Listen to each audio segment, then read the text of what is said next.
Assalamualaikum warahmatullahi wabarakatuh. Perkenalkan, saya Salsya Nabila Rahmawati, NIM L2220167. Di sini saya akan mempresentasikan mata kuliah Islam dan Ipteks yang berjudul Sejarah Perkembangan Sains Teknologi Modern dan Kontribusi Muslim. Sejarah perkembangan sains dan teknologi modern. Yang pertama, abad ke-19.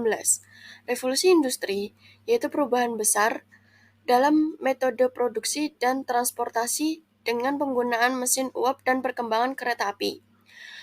Teori evolusi menurut Charles Darwin mempublikasikan On the Origin of Species pada tahun 1859 yang merintis pemahaman modern tentang evolusi.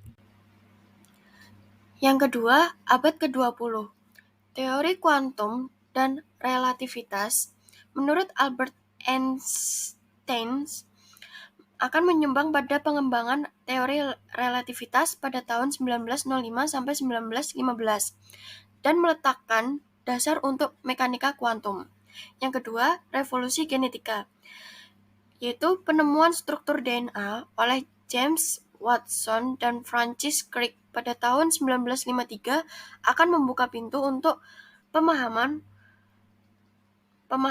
mendalam tentang genetika dan bioteknologi. Yang ketiga, revolusi komputer. Pengembangan komputer elektronik pada tahun 1940 sampai 1950-an dengan ENIAC atau Electronic Numerical Integrator and Computer menjadi komputer pertama yang dioperasikan secara elektronik pada tahun 1946. Yang keempat, era ruang angkasa, yaitu penerbangan antariksa dimulai dengan peluncuran Sputnik 1 oleh Uni Soviet pada tahun 1957 yang akan diikuti oleh pendaratan manusia di bulan oleh Apollo 11 pada tahun 1969. Yang ketiga, akhir abad ke-20 hingga awal abad ke-21.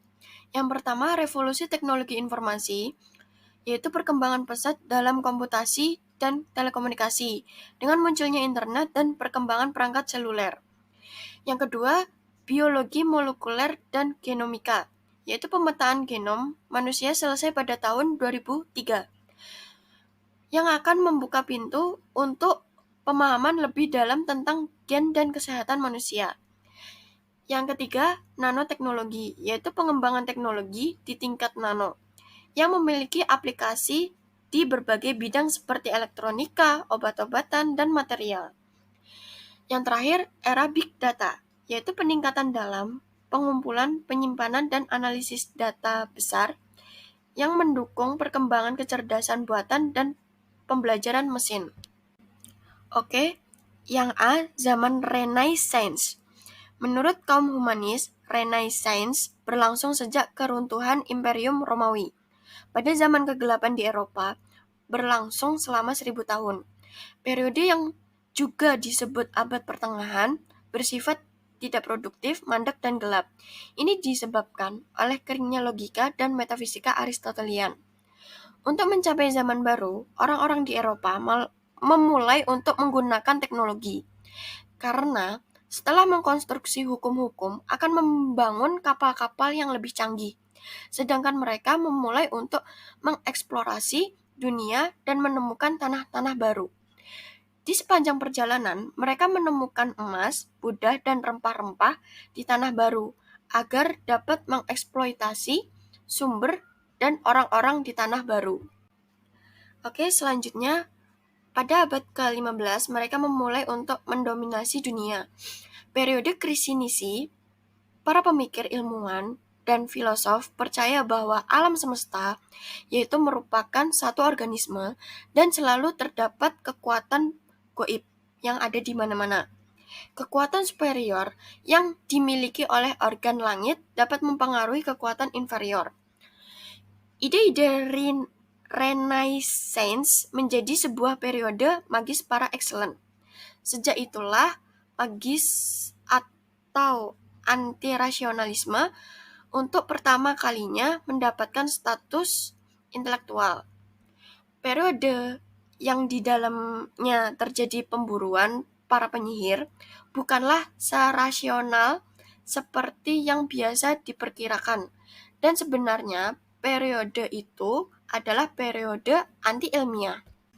B. Filsafat mekanika. Pada abad ke-17, yaitu filsafat mekanika yang menjadi fondasi sains modern muncul melawan animisme Renaissance.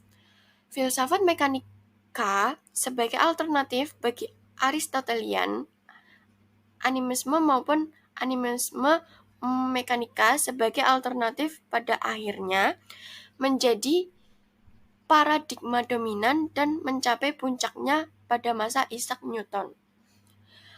Revolusi Kartesian pada abad ke-17 akan menghasilkan dualisme final antara materi dan spirit dalam cara yang membuat alam dibiarkan terbuka untuk dikaji dan melayani sains sekular, dan meletakkan manusia dalam tingkatan di mana tidak ada yang lain kecuali dunia yang ada di tangannya.